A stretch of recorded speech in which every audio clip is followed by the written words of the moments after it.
Beekeeping and Honeybees. Info for Beginners. Brought to you by www.beekeepinginfo.org. Beekeeping is one of the most fun and rewarding hobbies available, and it is one of the most accessible. Almost anyone can get started with only a couple $100 and some basic knowledge. While you can't exactly call the bees in your hive your pets, one great thing about keeping them is that they require some of the least amount of work of any animal that you can own. Basically, all you need to do is provide a place for them to live and do periodic checkups on them. After that, just get out of their way. They are used to surviving in the wild, and they will provide for themselves. Honeybees are some of the most ancient creatures on Earth. Whole insects have been found preserved in amber that dates over 100 million years old.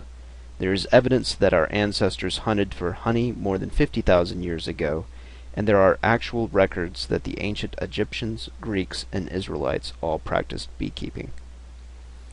Even if you have limited space and very little property, you can still engage in the hobby. If you've ever seen a group of bees flying around the outside of an apartment building, something that happened to me twice in Los Angeles, you know that they can live in the city as well as in the country. Because they will fly miles in order to forage enough nectar to create honey, they can live virtually anywhere that humans can live. That being said, though, you should take into account your surroundings and nearness of your neighbors when contemplating starting a hive. Unlike dogs and cats, bees require no trips to the vet. Their homes don't need to be cleaned like horses, they don't need to be house-trained, and they don't need to be fed continually.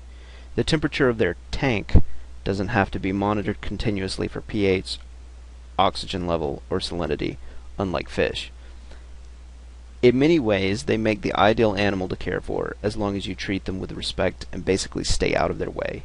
There are only a few times that we should interfere into their lives, and the less you intrude, the more healthy, happy, and productive your bees will be. Bees, like humans, need both protein and carbohydrates. Carbohydrates they get from honey, which is produced from nectar by water evaporation and the addition of enzymes and microbes from the bees themselves. Protein comes from a substance called bee bread, which is actually fermenting pollen that is stored in cells. Both honey and bee bread are long-term supplies that the bees store up for future use.